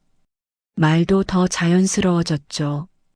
몸도 조금씩 움직일 수 있었습니다. 의사는 말했어요. 재활 치료를 시작하시면 더 빨리 회복하실 겁니다. 아들은 고개를 끄덕였죠. 며느리는 여전히 다정한 아내처럼 행동했습니다. 자기야, 오늘 죽 더 끓여줄까? 아니, 괜찮아. 아들의 목소리는 차갑지 않았어요. 하지만 예전처럼 따뜻하지도 않았습니다. 며느리는 눈치채지 못했죠. 저와 아들이 매일 밤 무슨 얘기를 나누는지, 어떤 준비를 하고 있는지, 그날 아침 아들이 저한테 말했습니다. 엄마, 오늘 할 거야. 정말? 응. 더 이상 미룰 수 없어. 저는 고개를 끄덕였어요. 엄마가 옆에 있을게. 아침 식사를 마치고 아들이 며느리를 불렀습니다. 지연아, 거실로 나와봐. 왜? 무슨 일 있어? 나와봐. 할 얘기가 있어. 며느리가 거실로 나왔어요. 소파에 앉았습니다. 뭔데? 무슨 일이야? 아들은 며느리 맞은편에 앉았어요. 저도 옆에 앉았습니다. 며느리가 우리를 번갈아 쳐다봤어요. 왜 그래? 무슨 일 있어? 저는 핸드폰을 꺼냈습니다. 그리고 며느리 앞에 놓았어요. 지연아, 내가 한 말 들어볼래? 재생 버튼을 눌렀습니다. 며느리의 목소리가 흘러나왔어요.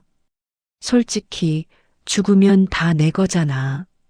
며느리의 얼굴이 굳었습니다. 녹음은 계속됐어요. 보험도 있고 집도 남을 테고 승우 명의잖아. 며느리가 손을 떨기 시작했습니다. 내가 지금 이렇게 간병하고 있으니까 그 정도는 받아야죠. 며느리가 입을 열었어요. 이게 뭐예요? 저는 대답하지 않았습니다. 녹음은 계속됐어요. 시어머니, 걔는 뭐 하나 도와주는 것도 없어. 그냥 집에 있기만 해. 며느리의 얼굴이 새하얘졌습니다. 간병은 다 내가 하는데 유산도 당연히 내 거 아니겠어? 며느리가 저를 쳐다봤어요. 눈에 공포가 가득했습니다. 마지막 목소리가 흘러나왔어요. 그러니까 기다리는 거지 뭐. 언젠간 끝나겠지. 녹음이 끝났습니다. 거실이 조용해졌어요. 한참 뒤 며느리가 입을 열었습니다. 이건 오해예요. 목소리가 떨리고 있었어요. 아들이 며느리를 쳐다봤습니다. 오해? 뭐가 오해야? 저기, 그게 며느리가 말을 더듬었어요. 그건 농담이었어요. 친구랑 그냥 얘기하다가. 농담? 아들의 목소리가 차가웠습니다. 내 죽음을 기다린 게 농담이야? 아니, 그게 아니라. 며느리가 손을 내저었어요. 저는 그냥 스트레스 받아서 그런 말을. 저는 며느리를 똑바로 쳐다봤습니다. 지연아, 스트레스 받아서 남편 죽길 바라는 말을 해? 며느리가 저를 쳐다봤어요. 어머님, 너는 사람 죽음을 거래처럼 말했어. 그게 농담이야? 며느리가 고개를 저었습니다. 아니에요. 저 진짜 그런 뜻이 아니었어요. 저는 가방에서 노트를 꺼냈어요. 며느리 앞에 펼쳤습니다. 그럼 이것도 오해야? 노트에는 며느리의 행동이 빼곡히 적혀 있었어요. 은행에 간 날짜, 보험금 문의한 날짜, 편하게 가면 안 될까라고 한 날짜, 모든 게 기록되어 있었습니다. 며느리가 노트를 쳐다봤어요. 얼굴이 점점 창백해졌습니다. 이건 어떻게 엄마가 다 봤어. 내가 뭘 했는지. 아들이 말했어요. 내가 은행 가서 내 통장 확인한 것도 알아. 보험금 문의한 것도 알아. 내한테 편하게 가라고 한 것도 다 알아. 아들의 목소리는 떨리고 있었어요. 며느리가 아들을 쳐다봤습니다. 자기야, 들어봐. 나는 됐어. 아들이 손을 들어 막았어요. 더 이상 듣고 싶지 않아. 며느리가 울기 시작했습니다. 자기야, 미안해. 내가 잘못했어. 눈물이 흘러내렸어요. 나 정말 힘들었어. 1년 넘게 간병하면서. 힘들었어? 아들이 며느리를 쳐다봤습니다. 그래서 내 죽음을 기다린 거야? 아니야, 그게 아니라. 그럼 뭐야? 아들의 목소리가 높아졌어요. 보험금 5천만 원이 필요해서? 집이 필요해서? 그래서 내가 죽길 바란 거야? 며느리가 고개를 숙였습니다. 대답하지 못했어요. 저는 며느리를 지켜봤습니다. 며느리의 어깨가 떨리고 있었어요. 하지만 저는 동정심이 들지 않았습니다.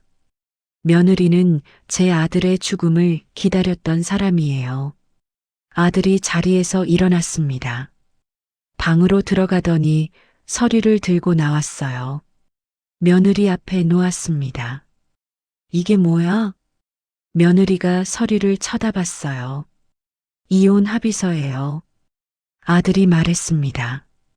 며느리의 눈이 커졌어요. 뭐라고? 우리 헤어지자. 자기야, 무슨 소리야? 며느리가 아들 손을 잡으려 했어요. 하지만 아들은 손을 뿌리쳤습니다. 나를 죽길 바랐던 사람이랑 어떻게 살아? 자기야, 미안해. 진짜 미안해. 며느리가 울면서 말했어요. 내가 잘못했어. 다시는 안 그럴게. 됐어. 아들의 목소리는 단호했습니다. 나 더 이상 너 못 믿어.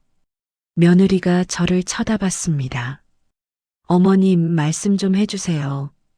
뭘 말해? 제가 잘못했어요. 하지만 이혼까지는. 저는 며느리를 똑바로 쳐다봤어요. 지연아, 너는 내 아들한테 편하게 가라고 했어. 며느리의 얼굴이 굳었습니다. 그게 뭐야? 죽으라는 말 아니야? 며느리가 고개를 저었어요. 아니에요. 저는 그냥, 너는 내 아들을 돈으로 봤어. 사람으로 본 게 아니야. 제 목소리가 떨렸습니다. 보험금 5천만 원. 집. 그게 내 목표였지? 며느리가 울면서 말했어요. 아니에요. 저는 승우 사랑해요. 사랑? 저는 코웃음을 쳤습니다. 사랑하는 사람 죽길 바라는 게 사랑이야? 며느리가 대답하지 못했어요. 아들이 이혼 합의서를 며느리 앞에 밀었어요.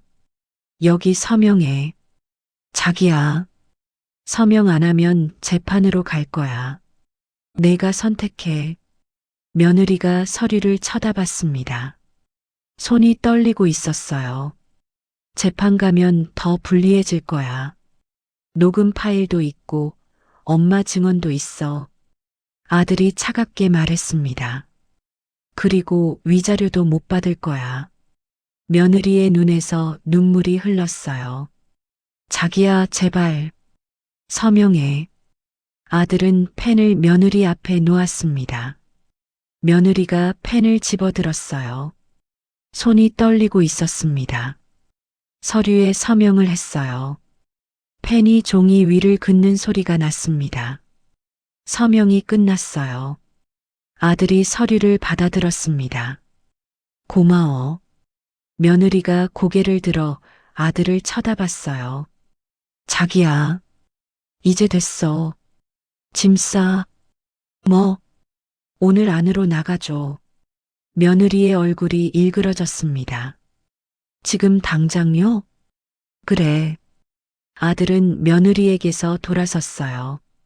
며느리가 저를 쳐다봤습니다. 어머님, 저는 고개를 저었어요. 지연아, 내가 자초한 일이야. 며느리가 주저앉았습니다. 바닥에 무릎을 꿇고 울었어요. 하지만 저는 동정심이 들지 않았습니다. 며느리는 제 아들의 죽음을 기다렸던 사람이에요. 그 대가를 치러야 했죠.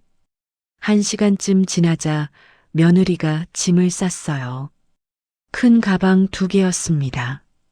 거실로 나왔어요. 다 쌌어요. 며느리의 목소리는 떨리고 있었습니다. 아들은 며느리를 쳐다보지 않았어요. 그래, 잘 가. 며느리가 현관문 쪽으로 걸어갔습니다. 문을 열고 나가려다 멈췄어요. 뒤를 돌아봤습니다. 자기야, 정말 이게 끝이야? 아들이 며느리를 쳐다봤어요. 끝이야. 며느리가 눈물을 흘리며 밖으로 나갔습니다. 문이 닫혔어요. 집안이 조용해졌습니다. 아들이 소파에 앉아 고개를 숙였어요. 저는 아들 옆에 앉았습니다. 괜찮아? 잘 모르겠어, 엄마. 아들이 눈물을 흘렸어요. 마음이 아파. 그래도 잘한 거야. 저는 아들을 안아줬습니다. 엄마가 옆에 있어. 아들이 고개를 끄덕였어요. 고마워, 엄마. 우리는 한참 동안 그렇게 앉아 있었습니다. 밖에서는 비가 내리기 시작했어요. 하지만 집안은 따뜻했습니다. 이제 모든 게 끝났어요. 며느리가 한 일들이 밝혀졌고 대가를 치렀습니다. 이제 우리는 새로 시작할 수 있어요.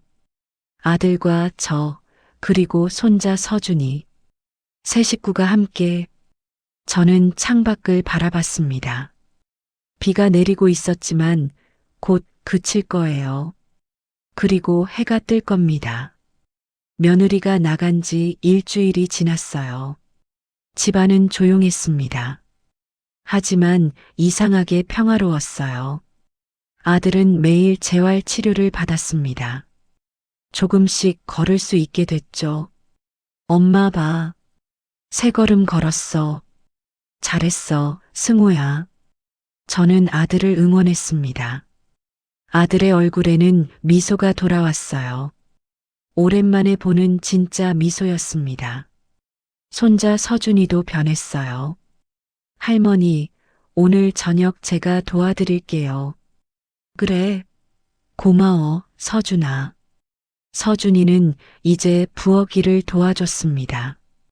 예전에는 방에만 있었는데, 이제는 저와 대화도 많이 했어요. 할머니, 학교에서 친구들이 아빠 깨어났다고 부러워했어요. 그랬구나. 네. 친구들이 우리 아빠 대단하대요. 서준이의 목소리에는 자랑스러움이 가득했어요. 어느 날 아침 아들이 저한테 말했습니다. 엄마, 오늘 서준이 만나고 싶어? 서준이? 학교 갔는데. 학교 끝나고 얘기하고 싶어? 엄마도 같이 있어줘. 저는 고개를 끄덕였어요. 알았어. 오후 4시쯤 서준이가 학교에서 돌아왔습니다. 다녀왔습니다. 서준아, 거실로 와봐. 아빠가 할 얘기 있대. 서준이가 가방을 내려놓고 거실로 왔어요. 아들은 소파에 앉아 있었습니다. 서준아, 앉아. 네, 아빠. 서준이가 아빠 옆에 앉았어요. 아들이 서준이 손을 잡았습니다. 서준아, 아빠가 미안해. 왜요? 1년 동안 못 깨어나서 내가 많이 힘들었지? 서준이가 고개를 저었어요. 아니에요. 괜찮았어요. 하지만 서준이 눈에 눈물이 맺혔습니다. 사실은 좀 무서웠어요. 무서웠어? 네. 아빠가 안 깨어나면 어떡하나 싶었어요. 서준이가 눈물을 흘렸어요. 아들이 서준이를 안아줬습니다. 미안해, 서준아. 이제 괜찮아. 아빠, 엄마는요? 서준이가 물었어요. 엄마 어디 갔어요? 아들이 한숨을 쉬었습니다. 서준아, 아빠가 할 얘기가 있어. 무슨 얘기요? 아빠랑 엄마가 헤어졌어. 서준이의 눈이 커졌어요. 헤어졌다고요? 그래. 이제 우리 셋이서 살 거야. 서준이가 고개를 숙였습니다. 한참 동안 아무 말이 없었어요. 저는 서준이 등을 쓰다듬어 줬습니다. 서준아, 괜찮아? 할머니. 서준이가 저를 쳐다봤어요. 사실 저도 엄마가 좀 무서웠어요. 제 심장이 쿵 내려앉았습니다. 무서웠어? 네. 엄마가 자꾸 화내고 아빠한테 이상한 말하는 거 들었어요. 서준이가 눈물을 흘렸어요. 언제 깨어나냐고 짜증내고 저는 무서웠어요. 아들이 서준이를 꽉 안아줬습니다. 미안해, 서준아. 아빠가 몰랐어. 아빠, 이제 안 무서워요. 할머니랑 아빠 있으니까. 서준이가 웃으며 말했어요. 그날 밤 저는 부엌에서 저녁을 준비했습니다. 된장찌개를 끓이고 김치전을 부쳤어요. 아들이 부엌으로 들어왔습니다. 엄마, 내가 도와줄게. 괜찮아. 넌 쉬어. 아니야. 나도 이제 할 수 있어. 아들이 상추를 씻기 시작했어요. 저는 아들을 쳐다봤습니다. 1년 전만 해도 침대에 누워있던 아들이 이제는 제 옆에서 상추를 씻고 있었어요. 눈물이 났습니다. 엄마, 왜 그래? 아니야. 그냥 내가 깨어나서 다행이야. 아들이 제 손을 잡았어요. 엄마, 고마워. 엄마가 아니었으면 나 못 깨어났을 거야. 무슨 소리야? 진짜야. 엄마가 나를 지켜줬잖아. 아들이 저를 안아줬습니다. 저는 아들 품에서 울었어요. 엄마 노릇 제대로 못해서 미안해. 무슨 소리야? 엄마가 최고야. 저녁 식사를 하면서 우리는 앞으로 계획을 세웠어요. 서준아, 너 뭐 하고 싶은 거 있어? 아들이 물었습니다. 저요? 서준이가 생각하더니 말했어요. 캠핑 가고 싶어요. 아빠랑 할머니랑. 캠핑? 네. 친구들은 다 가족이랑 캠핑 갔는데 저는 못 갔어요. 아들이 웃었습니다.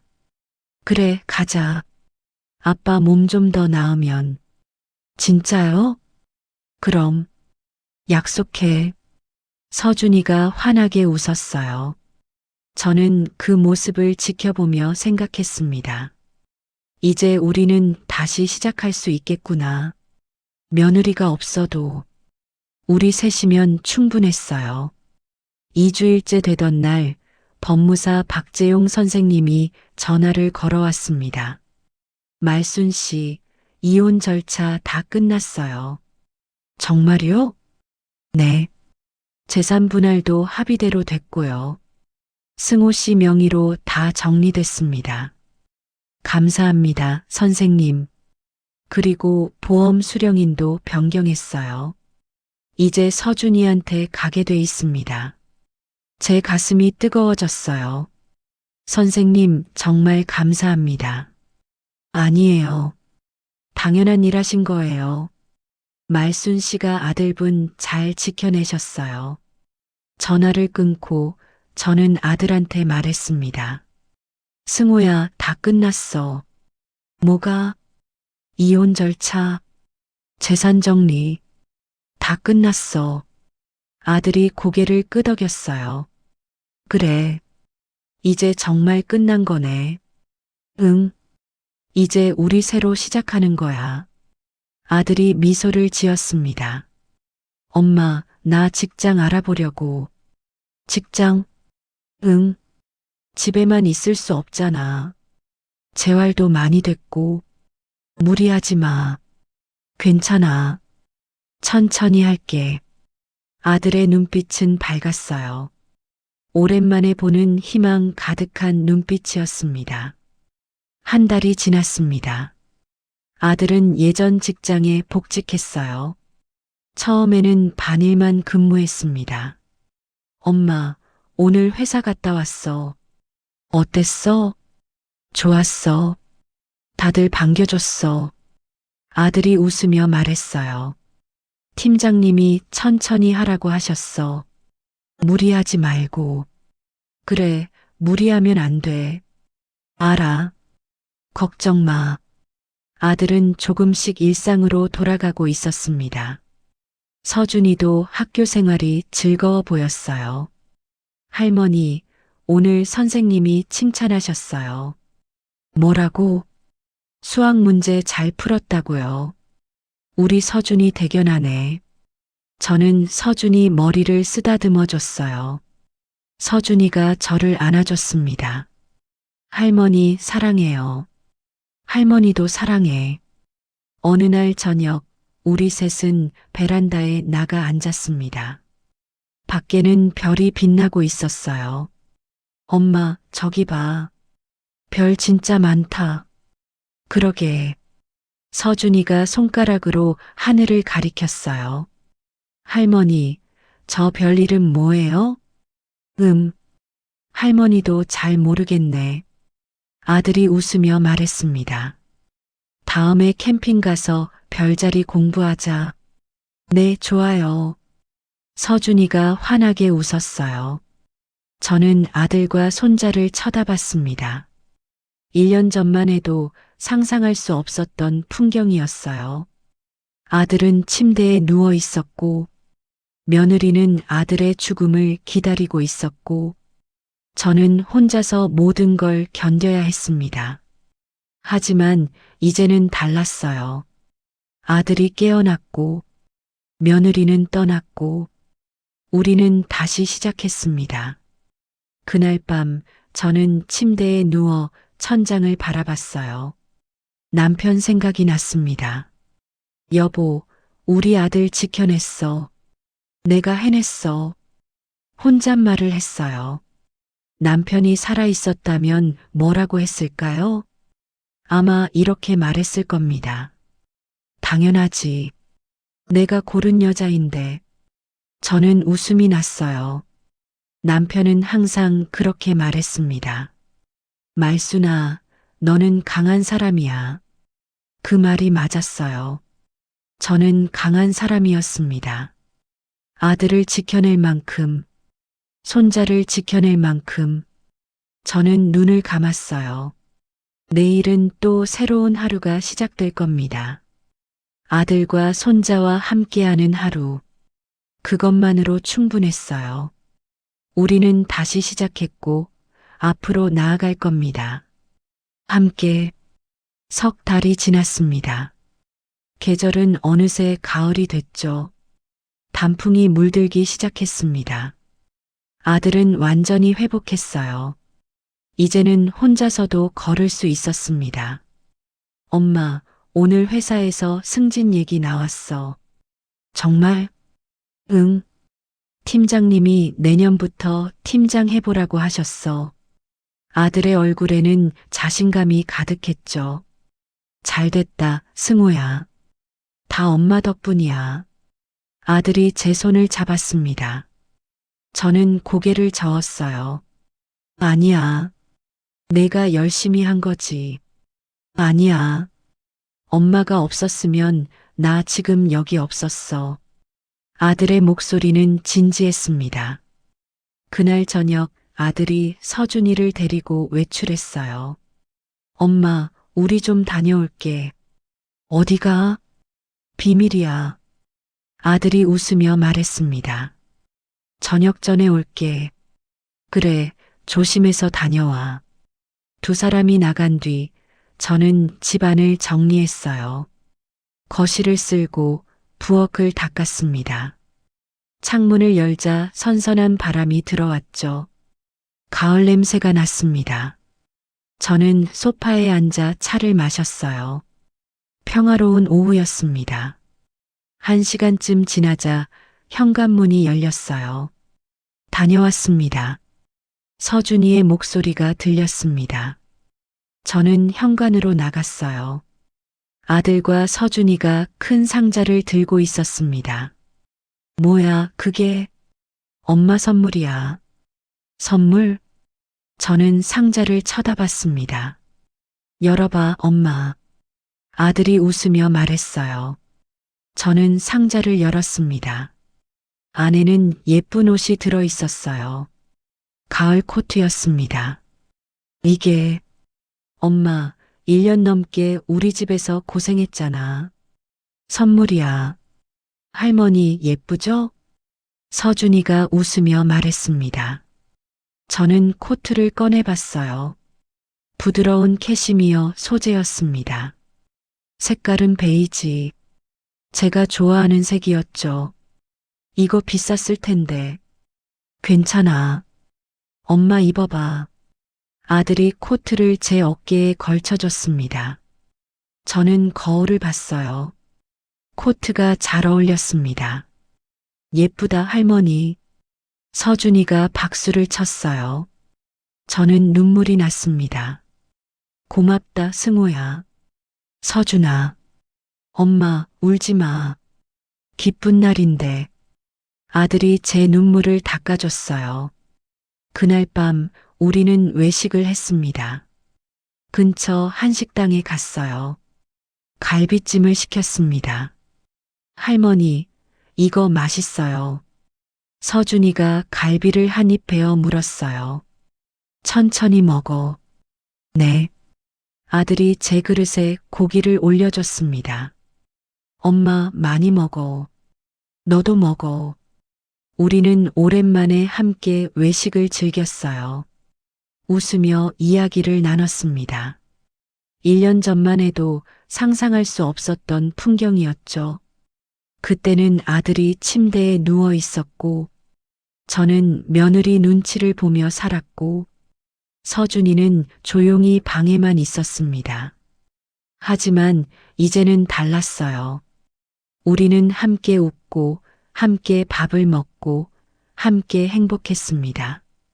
집으로 돌아오는 길, 서준이가 제 손을 잡았어요. 할머니, 나 행복해요. 그래? 네. 엄마 없어도 괜찮아요.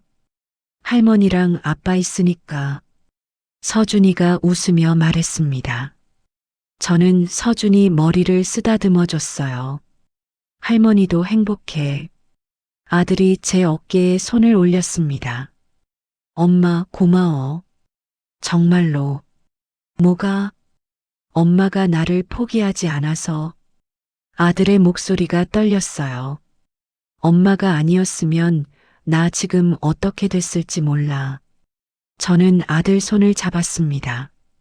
당연한 거야. 엄마니까. 우리는 집으로 걸어갔어요. 별이 빛나는 밤하늘 아래. 며칠 뒤 저는 예전 집으로 짐을 가지러 갔습니다. 아들이 말했어요. 엄마, 우리랑 계속 같이 살아. 괜찮아? 당연하지. 엄마가 여기 있어야지. 서준이도 괜찮대? 할머니, 저도 할머니랑 같이 살고 싶어요. 서준이가 제 손을 잡았습니다. 저는 고개를 끄덕였어요. 그럼 계속 여기 있을게. 고마워, 엄마. 아들이 저를 안아줬습니다. 저는 예전 집에 가서 남은 짐을 정리했어요. 글이 많지 않았습니다. 옷 몇 벌과 사진첩, 그리고 남편이 남긴 시계. 저는 시계를 꺼내봤습니다. 남편 목소리가 들리는 것 같았어요. 말순아, 잘했어. 정말 잘했어. 저는 시계를 가방에 넣었습니다. 그리고 마지막으로 방을 둘러봤어요. 10년 동안 혼자 살았던 집이었습니다. 이제는 떠날 시간이었죠. 새로운 시작을 위해. 한 달 뒤 우리는 약속대로 캠핑을 갔습니다. 강원도 계곡으로 갔어요. 텐트를 치고 모닥불을 피웠습니다. 할머니, 저기 봐요. 별 진짜 많아요. 서준이가 하늘을 가리켰어요. 그러게, 아름답다. 아들이 기타를 꺼냈습니다. 엄마, 노래 하나 할게. 내가 기타 칠 줄 알았어? 조금. 예전에 배웠었어. 아들이 기타줄을 튕겼어요. 부드러운 멜로디가 흘러나왔습니다. 아들이 노래를 불렀어요. 잔잔한 발라드였습니다. 저는 모닥불을 바라보며 들었어요. 서준이는 제 옆에 앉아 고개를 기댔습니다. 할머니, 따뜻해요. 그래. 우리는 한참 동안 그렇게 앉아 있었어요. 아들의 노래를 들으며, 별을 보며, 서로의 온기를 느끼며, 이게 행복이구나 싶었습니다. 다음 날 아침 우리는 계곡에서 물놀이를 했어요. 서준이가 물장구를 쳤습니다. 아빠, 할머니, 여기 물 차가워요. 조심해, 서준아. 아들이 웃으며 말했습니다. 저도 발을 물에 담갔어요. 정말 차가웠습니다. 하지만 기분이 좋았어요. 엄마, 사진 찍자. 아들이 핸드폰을 꺼냈습니다. 우리 셋이 함께 찍었어요. 하나, 둘, 셋. 찰칵. 사진이 찍혔습니다. 아들이 사진을 보여줬어요. 우리 셋 모두 웃고 있었습니다. 진짜 행복한 미소였죠. 이 사진 액자에 넣어야겠다. 아들이 말했습니다. 그래, 좋은 생각이야. 캠핑에서 돌아온 뒤 일상이 다시 시작됐습니다. 하지만 이제는 모든 게 달랐어요. 아침에 일어나면 아들이 먼저 커피를 타줬습니다. 엄마, 커피 드세요. 고맙다. 서준이는 학교 가기 전에 항상 인사했어요. 할머니, 다녀올게요. 그래, 조심해서 다녀와. 저녁에는 셋이 함께 밥을 먹었습니다. 오늘 있었던 일들을 나눴어요. 엄마, 오늘 회사에서 좋은 일 있었어. 할머니, 저 오늘 시험 100점 맞았어요. 다들 잘했네. 우리는 웃으며 대화를 나눴습니다. 행복한 시간이었어요. 어느 날 밤 저는 침대에 누워 생각했습니다.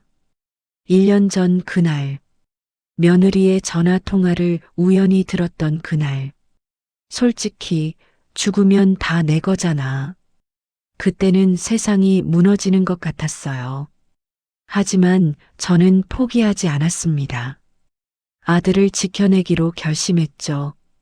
조용히 하지만 철저하게 증거를 모으고 기다렸습니다.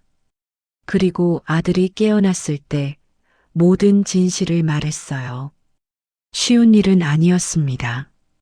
두렵기도 했고 힘들기도 했어요. 하지만 저는 해냈습니다.